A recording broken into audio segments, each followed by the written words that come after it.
Hey everyone, this is Team13 and this is our product, ProWinder. I'm Chenhao who represent Team13 and Mr. Pan and Mr. Henley to show you our presentation. So first, what is our product, ProWinder? So ProWinder is actually a cold wonder with module, typically for MacBook, laptop charger. So how this product works? So we have a graph of our prototype, which is showing on the screen. So you can see we can put the charger on the device, and there is a switch. So when we open the switch, so there's a rotating plane start to rotate, and the cord will automatically wind it up. So for this presentation, I'm going to show you what we did so far and how we did for this product. So first we did is project planning. So for the project planning, we find our opportunity first. So we find our opportunity by follow our personal passion and pull the opportunity from our capability, which means from what we learned so far, what we learned in the college, what we can do, we find our opportunity, which is our product, ProWinder. So our ProWinder is the product type of ProWinder is derivative of existing product, because there is already existing kind of called Wonder products in the market, and our competitive strategy is imitated because we find like most people, they would like to use this called Wonder. So we put the motor on the called Wonder to improve these products and like people willing to buy us the products. So next we did is we make a project management, which is a Gantt chart showing on this screen. So you can see there is a black line on the screen, which means the present date, and everything on the left hand side will be the tasks we did so far. So we can see all the tasks basically in sequence except task 3 and task 4. These two tasks are parallel, which means they can start at the same time, because these two tasks belong to different departments, which means they can start at the same time and it will not bother each other.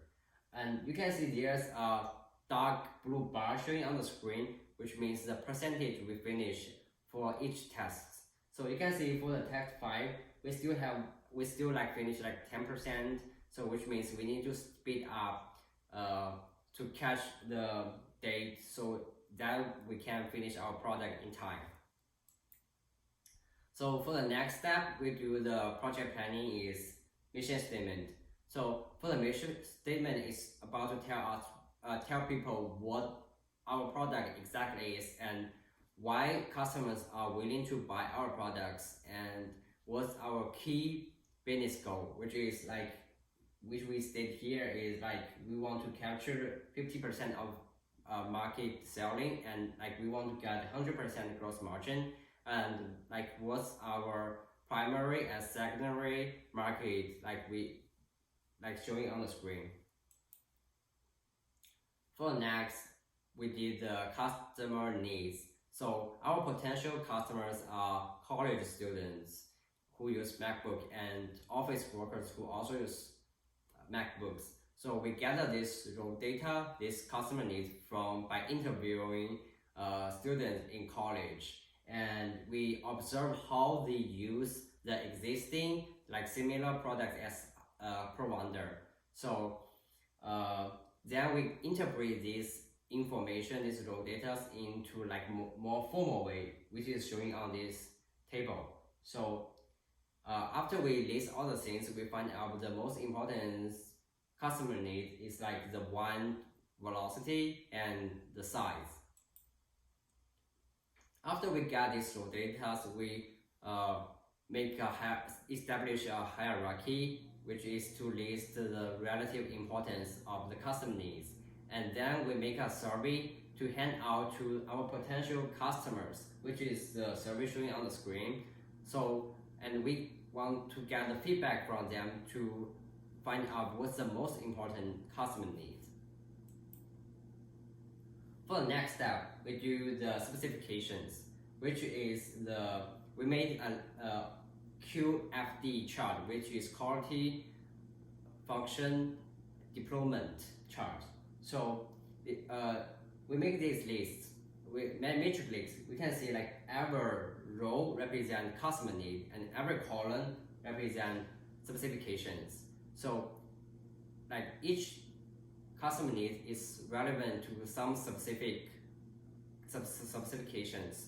So then what we did is we set up ideal and acceptable marginal values, which is we put some numbers for these values and we fill this blanket, which is showing on the graph. However, only have customer need is not enough for our product improvement. So what we did is we make the competitor benchmarking, which is like we find a similar product online. So we find this one. This product is called the ProWinder. So we found this product is kind of similar as our product, but this product has no motor and the cost is $28. So compared to these products and our products, we were trying to find the advantage and disadvantages of our products, and then we can do the further improvements. Since we have all the ideal numbers for each criteria, so we sum them up, so that's why we get the target simplification, which is the first 4 rows showing on this table. So, and also we can get these columns, we can find out which is the most important specification so far, and we can find the easy of use and electrical operated and tangle free are the most important, and they are all in ranked. Also, we need to consider the technical difficulties in our consideration. So after that, we find the rank of the specification actually changed, and now we find the contain electrical motor become the most important specification, and we set that specification as our final specification. For the last step, we did economic analysis for our products. So for our products, we choose scenario 1, which means the cost is independent of demand. That means as the demand increases, the costs of each product will not change because the material costs and the manufacturing costs for each product will not change. Also, we said the cost for each product is $40, and there is a fixed cost which is $10,000. So which is the blue line showing on this graph. Also, we have the price. We set the price as $52, which is the red line showing on the graph. Since we have the cost line and price line, so we have a break-even point, which is $8.34. So that means as our demand beyond $8.34, our product can have profit, and the profit will increase as the demand increase after break-even point.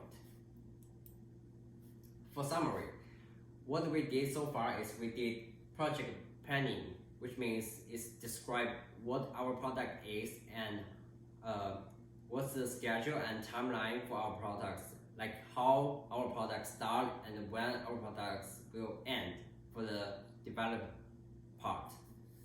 So, and also we did customer needs, which is we gathering raw data from potential customers, and we did the integration and we compare them with specifications to improve our products.